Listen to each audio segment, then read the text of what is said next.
Hi guys, it's Chris and Deb on SeaDAN. It is Wednesday, May 27th. Hello, everybody. It's been a while. It has been a while. I think our last podcast, believe it or not, was April 7th. Wow. And we had just pulled into Harbour Marina in Hilton Head, South Carolina. Mm-hmm. And started off with fun with cousins. Yeah. Your cousins, Kathy and Kevin Sutter, who actually live in Bluffton, which is right by Hilton Head, actually came over and visited us, and we had a nice visit. And gosh, we haven't seen them in a long time. Yeah, we Kathy and I kind of grew up together up in Columbus, we're up in Ohio.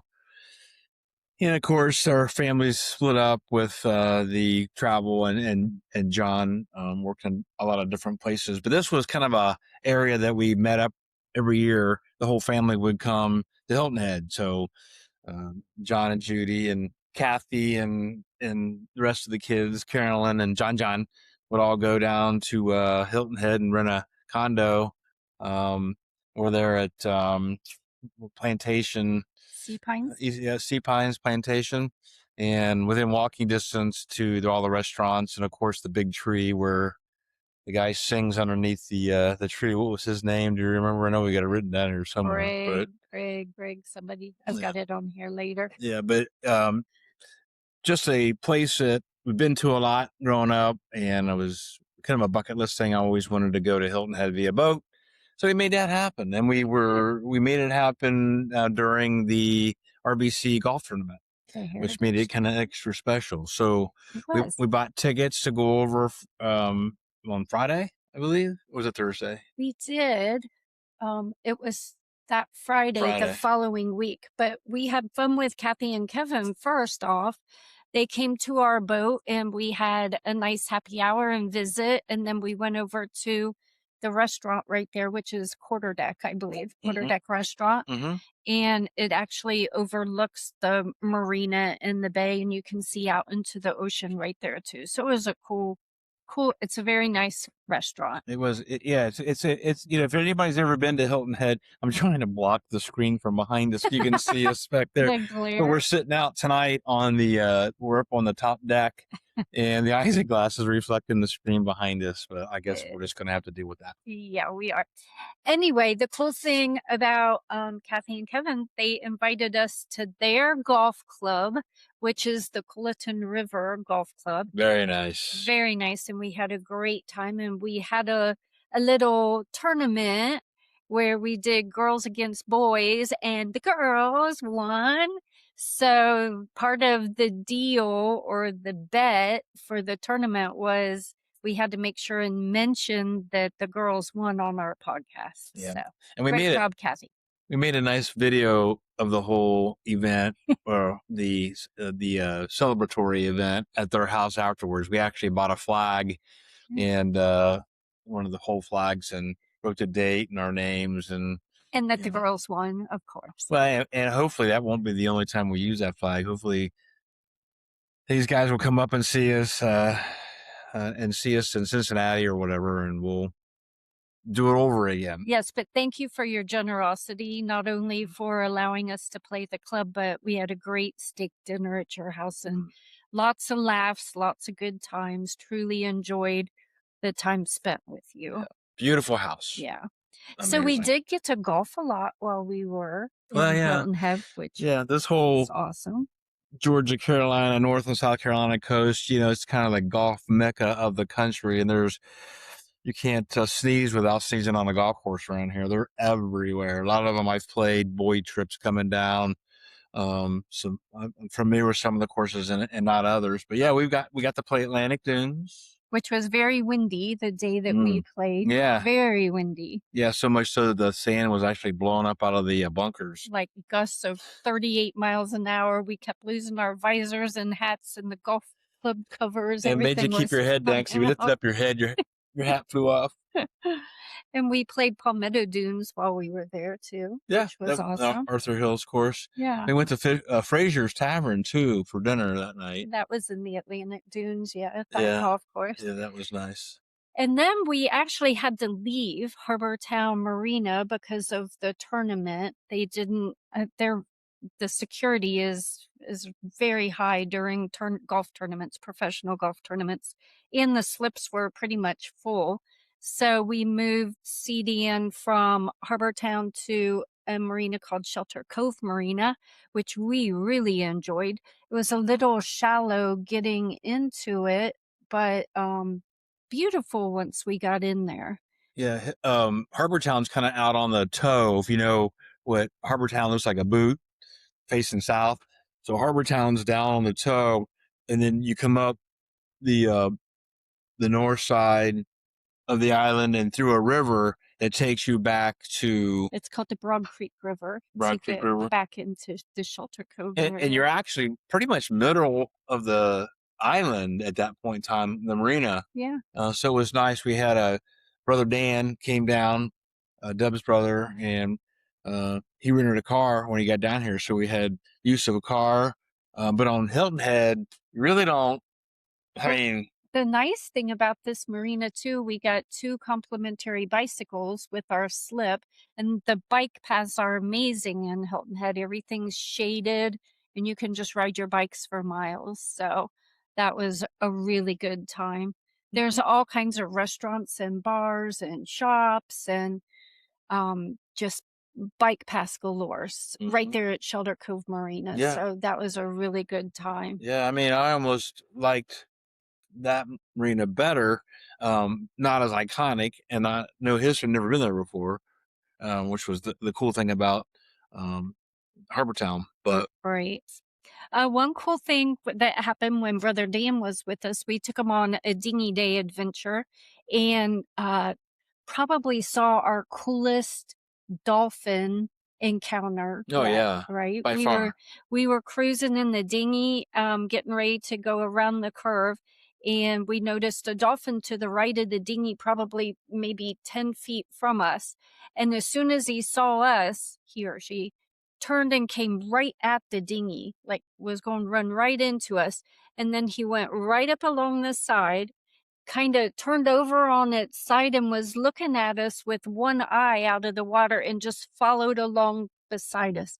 It was so cool. Right next to the boat. I mean, I could have reached out and petted him if I wanted to. I didn't. And unfortunately, we were so excited about what was going on, we weren't able to think about grabbing a Not one of us had our phone out to be able to. And we didn't know how long he was going to hang out, but he hung out a while. Yeah, it was really awesome. I think he was a juvenile. I think he was a younger dolphin. I think he was just as curious about us as we were about him. Yeah, that was really amazing. Yeah. Then we had other cousins that, gosh, I don't think I've seen Price since I was maybe 4 or 5 up at Lake Erie.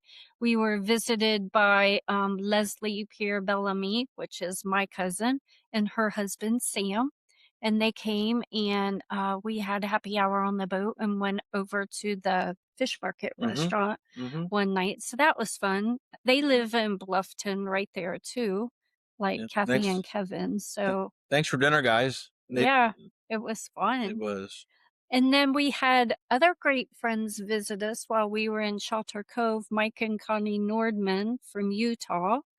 They came and stayed with us. From Cincinnati. They were our neighbors when we were back in Cincinnati for a good 10 or 11 years. But Connie was from out west, and that's where she likes to be. So they moved up to Utah a long time ago. Yeah.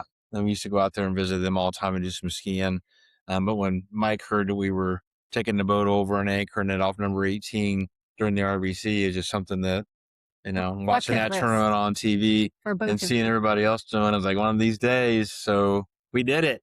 Yes, we did. We had tickets to go on Friday, right? Mm-hmm. So we took the boat out in the morning and anchored with lots of other boats, and actually went in and walked around the tournament. And they had water taxis that you just had to call them on the radio, and they would just bring a water taxi on, you jump on, they'd take you over to the marina and then bring you back. So that was it was convenient. Yeah, it worked out great. We had a lot of fun doing that. And then, let's see, we We did a dinghy day adventure with them one day and went and visited the Palmetto Bay Marina, where we actually filled up with gas or diesel on the way in that day, which was good. And we saw a lot of dolphin on that dinghy trip with Mike and Connie. Well, yeah, we did. Lots of them everywhere. They're everywhere down here. Everywhere. And then we played one more golf course before we left Hilton Head. We played the Robert Trent Jones course, which was just right across from where the Shelter Cove Marina was, right? Yeah, right across the street. Yeah, so that was fun. So then our next adventure, once we left Shelter Cove Marina, our goal was to get to Charleston, South Carolina. And we knew that that would be a 2-day voyage. It was at least 10-hour trip to get from Hilton Head. So we planned on stopping halfway and anchoring overnight. One crazy thing, that was when we were having those full moon tides. Oh, and I they were know. up like 10 feet. So at one point we were actually sitting on the bottom before we left Shelter Cove Marina. So we waited until like 10:40 that morning before we took off so that the tide would be up. So that we the wouldn't tides have any were, trouble. crazy, 8 to 10 foot tides. And what was wild was the ramp that would take you from the sidewalk down to the boat. There would be days when it was level. And then there'd be days that the incline was so steep that you were bringing groceries home. And they got these little push carts that you put all your groceries in. That thing probably weighed 50 pounds or more. And Deb and I are both holding on to the handle of the heavy cart going down this Straight 40 down. degrees. And Deb says, "Nope, can't do it. It's hurting my toes," and let's go. Well, I was falling out of my flip flops. So I basically busted a gut and blew a knee trying to keep me and the cart and everything else from going in the water. Anyway, that was talking about the bad tides while we were there. But we pulled out at high tide so we wouldn't have any trouble getting out of that marina. And our first sound that we had to cross was that Port Royal Sound. And it was calm. It was beautiful. It was 11 o'clock in the morning or whatever. It was great outside. And then we bypassed Beaufort. It was a cute little town, but we decided not to stop there just because we were ready to keep moving. But then we had to cross it was called the St. Helena Sound, right? In Coosaw River. And it started out, as soon as we pulled out, we both looked at each other because we had maybe 1 to 2 footers with white caps. And we were like, okay. And then we get about another half hour further, about halfway across, and all of a sudden they turned into 3 to 4 footers. So the waves were breaking and the spray was coming all the way up on top of the boat and the windshields. It was covering. We got some great video of it. Yeah, it was very rolly and a little scary. It's not when you're going directly into the waves, it's not that bad. I mean, you're breaking, and you all been on boats. You get sideways in those things, especially on a boat like SeaDAN, who's so tall and top heavy. That back and forth really it gets pretty severe. So it was a long hour, and once we got past that and got to the Ashepoo River or whatever it was called, we looked for our first anchorage. That we had like 3 that we had picked. We took the very first one because we were ready to be done at that point. So we actually anchored on the South Edisto River. We kind of pulled back in there, went about halfway back until the current calmed down and the waves calmed down. And that was our first night using our baby anchor. Remember, I call it a baby anchor. Well, our smaller the anchor. baby anchor's been on and off, but yeah, the smaller anchor, but it was a beautifully calm, still no wind night, full moon. It was beautiful. It was a really, and the cool thing about right now, this time of year, when you're anchoring and it's hot, you have to run the generator to keep the air conditioners going because the air conditioners won't run off just the batteries. Right. But it's been so cool, and we're timing this so well right now that it's getting down into the low or upper 60s to mid 60s at night. So we just open the screens and get a fan going, and it's perfectly comfortable without having to run the generators. Yeah, it was nice. Yeah. And we got up the next morning, and actually remember when we pulled out to turn port to get up onto the intercoastal again, intracoastal again, um, we were hailed by that construction barge that Oh, was yeah. coming at us. He had all kinds of heavy equipment and he hailed us and said, "Hey, would you mind waiting for a few minutes so that I can pull up to shore to offload this equipment?" So we actually hovered out there for probably what, 15 Yeah, minutes no big before. deal. Yeah. He was very nice, very And it apologetic, was and calm. very courteous. But yeah, we were in the waterway there wasn't very wide. And when he turned toward shore he had heavy equipment, bulldozers and stuff on that. They were unloading. He pretty much had to take up the full width of the channel. And then once he got situated, he rated us back and said it was. Yeah, to go ahead and pull on around, and we did. We had plenty of room, plenty Yep, of depth, so it was good. yep. But I mean, that next day was pretty uneventful getting the rest of the way to Charleston. Lots of noisy seagulls following us. I guess we turned up bait fish or something, and they just squawk the whole time they're behind Yeah, us. So. they love picking things out of the wake. I don't know exactly what they are, but they're constantly dive bombing and eating something from our wake. And saw lots of dolphins again. Mm-hmm. And we went under that 65-foot, the James Island Mm-hmm. Expressway Express Bridge, Bridge. which empties out into the Ashley River, which is right there on the west side of Charleston. Mm-hmm. So as soon as we got under that bridge, we saw we actually stayed at the Charleston Safe Harbor Marina. Yeah, MegaDock, MegaDock. and So it's mega. you see these great big the pylons with they were white with the But black tops. I always no, get they this were black confused, with black the with white the white tops, but they tops. were huge. I mean, you're not talking about telephone poles. You're talking about it. You couldn't even wrap your arms around them. I mean, They're they were huge. and big boats. So many big boats. The story of the one boat, there was a mega yacht there that had a Mini Cooper. Mini Cooper car that they lifted on and off the boat.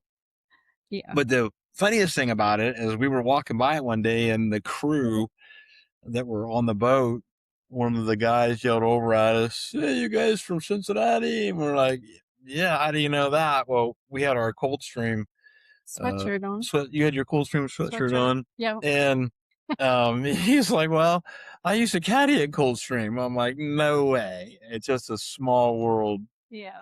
But But the nice thing that we weren't on the outside of the mega dock. We actually pulled around to the inside, and it was kind of cool. You actually, when we docked, you went into the current so oh that it yeah. would be easier again. So we actually had to dock on our port side, which is kind of harder for us getting on and off the boat, but we were I able mean, to manage. the change in tides here create 3, 4 knot.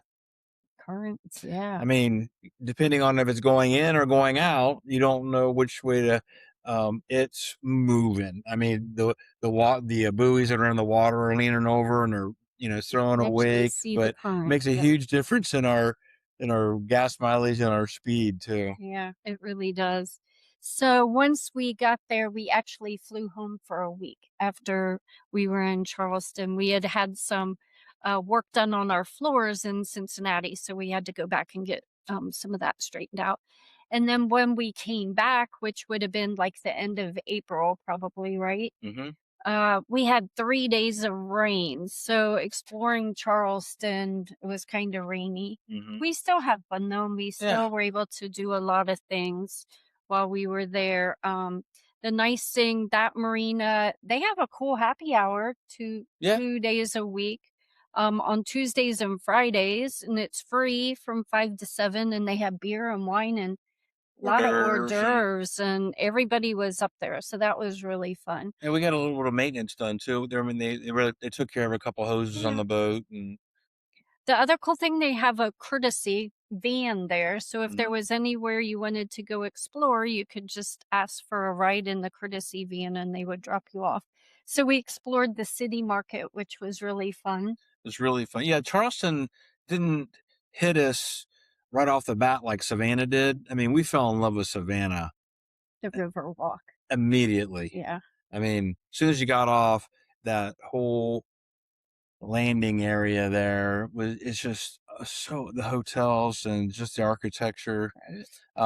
Charleston's a much bigger city, I guess. I think it's a little more modern, even though it's very historic. It just feels a little more, I don't know, a little more modern than Savannah. But we did the city market at night, which was really cool because only local artisans could be there selling their wares at night. So we did that. And then Saturday, we did the horse-drawn carriage. We did a haunted ghost tour with a horse-drawn carriage, which was fun. Our horse's name was Rowdy, and we had a good time doing that. Yeah. And then the next day, we actually went over to that, is it Patriots Point?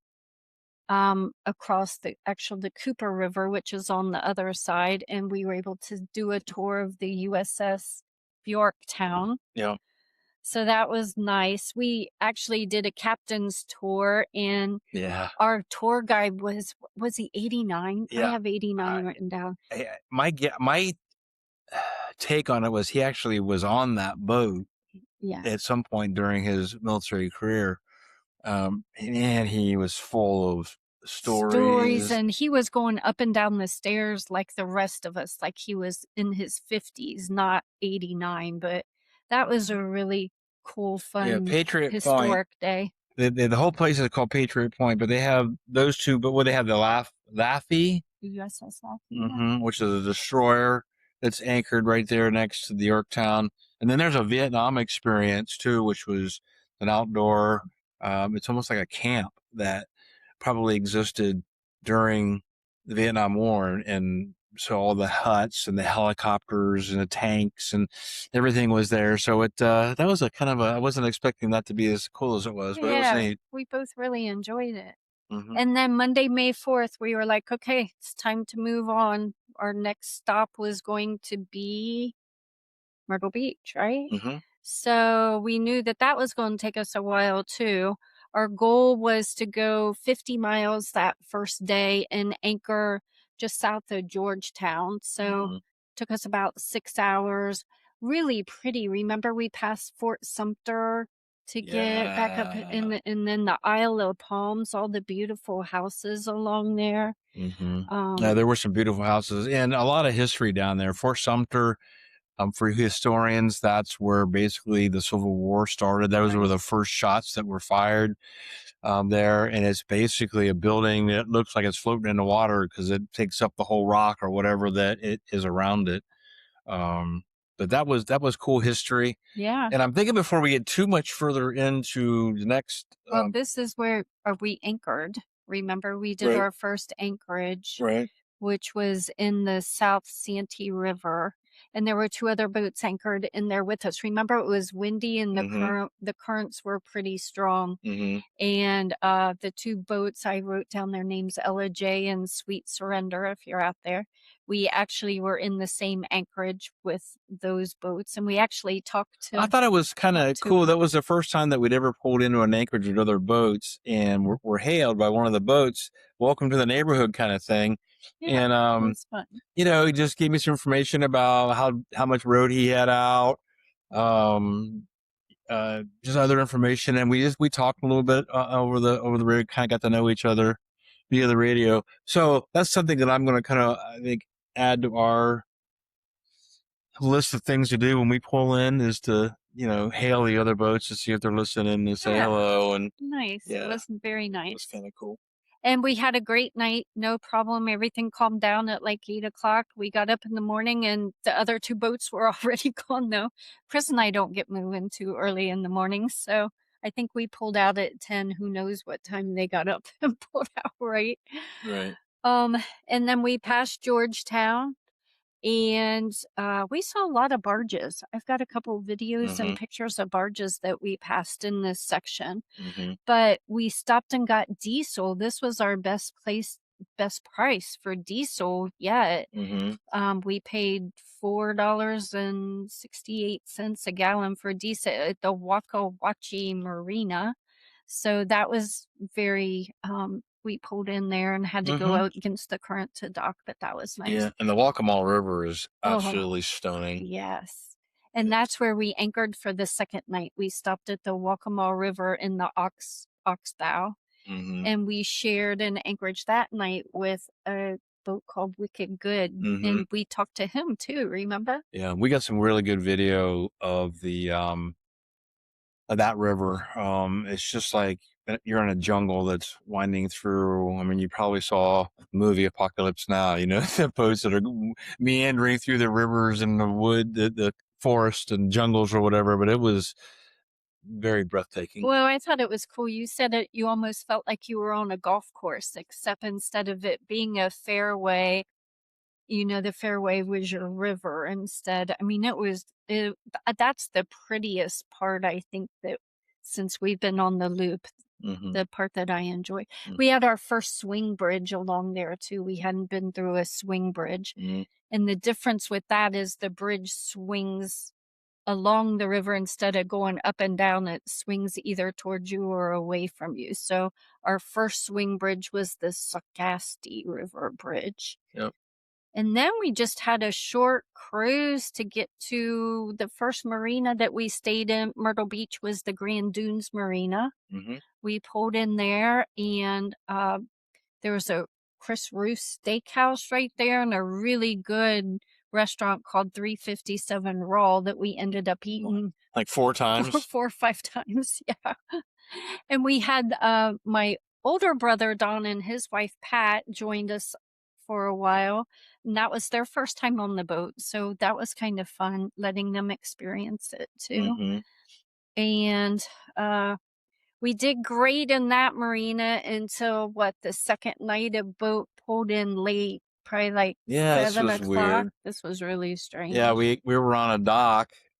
Everything was great. Some guy pulled in next to us and hooked up and blew the whole dock. So everybody's power was out. So we had to run the generator that night. And then he leaves the next day. So he comes and wrecks everything and then leaves. So we had to, thankfully, there was a couple of other slips that were available. So we just moved over there to get our power back. Yeah. That was kind of annoying though, wasn't it? But we had fun. Myrtle Beach, we did a beach day one day. We did a bar crawl. We came down and visited the other marina, the Myrtle Beach Yacht Club Marina, because we knew we were going to be moving there within like a week. So we wanted to check it out. Yeah, we appreciate Don and Pat for driving us around and having the car down there, and you guys are welcome back anytime. We had a really good time with you guys. We had a great time playing 5 crowns every night, and Pat scored over 200 one night, and she's got the record for the highest round of 5 crowns. And since we've had the boat. She tried to destroy the evidence, so we had a lot of good laughs over that. Oh my goodness, your family. Yeah. So, we went with them to Barefoot Landing. We explored Barefoot Landing a little bit, and then on Mother's Day, that Sunday, we had tickets to go to the Myrtle Beach golf tournament. It was called One Flight, the Myrtle Beach Classic One Flight tournament. So we did that. Tournament's only been around like 3 or 4 years, but growing in popularity. And I think the thing I enjoyed most about that is they have public bleachers right on the 18th green, so we could watch everybody come in. We watched probably 6 or 7 flights come in. And it was a beautiful day that day, so we really enjoyed that. And then we weren't supposed to leave to come to the Myrtle Beach Yacht Club until the Tuesday, but when we looked at the weather, there were high winds and thunderstorms coming in, so we actually called and we moved to the Myrtle Beach Yacht Club Marina a day early. And that was an hour-and-a-half cruise to get from one marina to the other, so it wasn't bad. Except we did have to go through the famous rock pile, which really wasn't that bad, did you think? No, you just stay in the middle of the channel, but it's well marked. There's signs saying, watch out, stay in the middle of the channel. There's lots of rocks and stuff.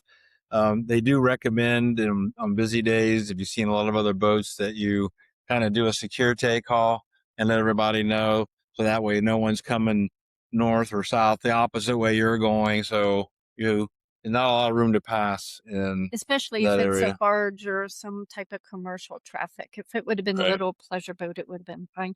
But another cool thing, we went past Barefoot Landing on the boat, and we had been there on land and seeing it from water. Yes, that was cool. And then we got to that little swing bridge. Captain Archie Neal Pooh McLaughlin, whatever. Yeah. It's a big long name. We had a little bit of problems getting hold of the bridge tender to do the radio swing bridge. So we hailed them, probably 6 times, and finally someone else, I don't know if it was another boat or whoever, said, "Yeah, they're having trouble with the radio." I even tried on my cell phone. Even tried calling them on a cell phone. So, but eventually they were nice enough to get us through. I mean, it took about 15-minute delay. It wasn't that bad. Yeah. I mean, we hovered out there for a while, though. It was kind of interesting. And then we just came a little bit further north, and the Myrtle Beach Yacht Club Marina, there's a big lighthouse out on the end, so it's very easy to find the marina. And we pulled in and got our slip, which is right near the gate, so that's really nice. Very convenient. P3, and this is a really fun marina. It is. I think there's a swimming pool. There's a officers club, like a restaurant bar that we have access to. There's a really nice restaurant called Clark's that's here. Within walking distance. And I think the best part so far is that our kids, Nick and Remy and Leon, are all here with us for a week. So we're having a great time exploring Myrtle Beach. Yeah, I've been doing something different every day. Had a beach day. We went over Barefoot Landing today. We went over to Broadway on the beach, which that place is amazing. It's got a putt-putt golf course there that's funded or backed or whatever, but Tiger Woods is involved. And it's called PopStroke. You should check it out. But these are, wow. I mean, it's nothing like, and there's no walls. It's all contoured, AstroTurf or whatever they use on those things. 2 18s, 2 or 3 restaurants, a playground for the kids. You could actually call from a hole, and they would bring drinks out to you on the hole that you were on. It was really fun. I took some video of it. Adult-oriented putt-putt. But we've had fun doing the putt-putt with Leon too, like with the windmills and the tunnels. And that's been I'm amazed at how much he digs that, but he wants to go putt-putting twice a day, Papa. Gotta golf twice a day. So that's where we're at. I think we cut up. Yeah, I think we did that pretty good. That was about a little over half an hour. So from here, once the kids leave, they're headed out on Friday. We're gonna Monday get busy. We're gonna start heading north and hit places pretty quick until we get up to Chesapeake. Up to Norfolk, Norfolk and Chesapeake. I have a feeling that we'll probably end up spending some time up there. Lots to see and lots to do, but I want to kind of get up there sooner than later. So we'll keep you posted with other podcasts. I'll get this one put together, uploaded. I'll get all the videos and the pictures added. And we look forward to hearing from you. Thanks, everybody. Have a great day.